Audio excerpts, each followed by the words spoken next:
రెండు దశల్లో కులగణన దేశవ్యాప్తంగా జనగణనతో కలిపి చేస్తామని కేంద్రం వెల్లడి. లడఖ్, కాశ్మీర్, హిమాచల్ ప్రదేశ్, ఉత్తరాఖండ్లో 2020 అక్టోబర్ 1లోగా పూర్తి. మిగతా రాష్ట్రాల్లో 2027 ఫిబ్రవరి నుంచి మార్చి 1లోగా కంప్లీట్ షెడ్యూల్ విడుదల చేసిన కేంద్ర హోంశాఖ.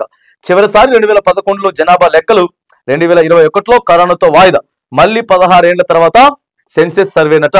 ఇక కేంద్ర ప్రభుత్వం కులగణన చేసేదానికి సిద్ధమైంది. రెండు దశల్లో చేస్తారట. 2026లో ఒకసారి చేస్తారు, ఆ తర్వాత 2027లో ఒకసారి చేస్తారు. మన తెలంగాణ రాష్ట్రాలకు వచ్చేసేసి 2027లో జరుగుతాయి. సో 2026 అక్టోబర్ 1లోగా అది పూర్తి చేస్తారట ఈ రాష్ట్రాలకు సంబంధించి. మిగతా రాష్ట్రాల్లో వచ్చేసేసి 2027 ఫిబ్రవరి నుంచి కూడా మొదలై కాబోతా ఉంటది.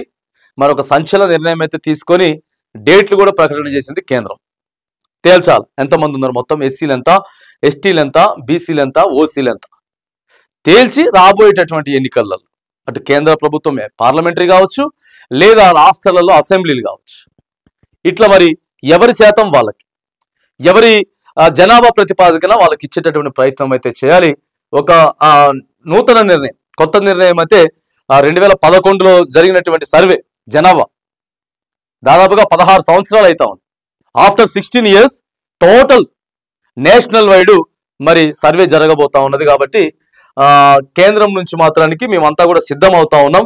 ఖచ్చితంగా ఈ తేదీలలో దేశవ్యాప్తంగా కులగణన చేస్తామని చెప్పేసి ప్రభుత్వం అయితే చెప్తా ఉంది.